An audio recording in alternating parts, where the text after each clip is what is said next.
ഭാരതത്തിന്റെ പുരോഗതിയും പൈതൃകവും ഒരുപോലെ സംരക്ഷിക്കപ്പെടേണ്ടതുണ്ടെന്ന് പ്രധാനമന്ത്രി നരേന്ദ്രമോദി. ബഹിരാകാശ രംഗത്തും വ്യാവസായിക രംഗത്തും ഭാരതം മുന്നേറുകയാണെന്നും അദ്ദേഹം മൻ കി ബാത്തിൽ പറഞ്ഞു. രാജ്യത്തിന്റെ പാരിസ്ഥിതികവും പുരോഗമനവുമായ വിഷയങ്ങളെ പരാമർശിച്ചുകൊണ്ടായിരുന്നു പ്രധാനമന്ത്രിയുടെ മൻ കി ബാത്ത്. ബഹിരാകാശ രംഗം ഇന്ന് ഭാരതത്തിൽ വൻ പുരോഗതി പ്രാപിക്കുകയാണ്. 200-ലേറെ ബഹിരാകാശ സ്റ്റാർട്ടപ്പുകൾ ഇന്ന് ഭാരതത്തിലുണ്ട്. ഓഗസ്റ്റ് 23 ദേശീയ ബഹിരാകാശ ദിനം ആഘോഷിക്കുന്നതിനുള്ള ആശയങ്ങൾ പ്രധാനമന്ത്രി ഭാരതീയരോട് ആവശ്യപ്പെട്ടു. യുനെസ്കോ 12 മറാത്ത കോട്ടകളെ ലോക പൈതൃക പദവിയിൽ ഉൾപ്പെടുത്തിയതും പ്രധാനമന്ത്രി മൻ കി ബാത്തിൽ ഓർമ്മിപ്പിച്ചു.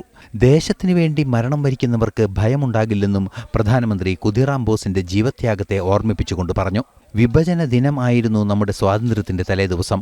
1905 രാജ്യത്ത് ആരംഭിച്ച വിപ്ലവ പ്രസ്ഥാനമാണ് സ്വദേശി പ്രസ്ഥാനമെന്നും അദ്ദേഹം പറഞ്ഞു. സ്വദേശി പ്രസ്ഥാനം ആരംഭിച്ച ഓഗസ്റ്റ് 7 ദേശീയ കൈത്തറി ദിനമായി നമ്മൾ ആചരിക്കുകയാണ്. ടെക്സ്റ്റൈൽ വസ്ത്രവിപണി ഭാരതത്തിൽ വൻതോതിൽ വളരുന്നു.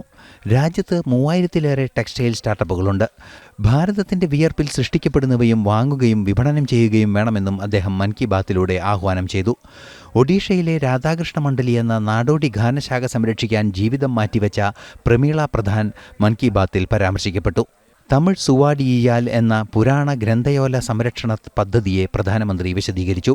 പൗരാണികത സംരക്ഷിക്കുകയും ജനങ്ങൾക്ക് ഉറപ്പാക്കുകയും വേണമെന്നും അദ്ദേഹം പറഞ്ഞു.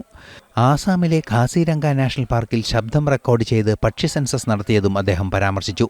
ജാർഖണ്ഡിലെ ഗുംല ജില്ലയിൽ മാവോവാദം അവസാനിപ്പിച്ച് മത്സ്യകൃഷി ആരംഭിച്ച ഓം പ്രകാശ് സാഹുവിനെ പരിചയപ്പെടുത്തിയതിനോടൊപ്പം സ്വച്ഛ് ഭാരത് മിഷൻ ചരിത്ര വിജയമായ അനുഭവവും അദ്ദേഹം പങ്കുവച്ചു. ന്യൂസ് ഡെസ്ക്, ജനം.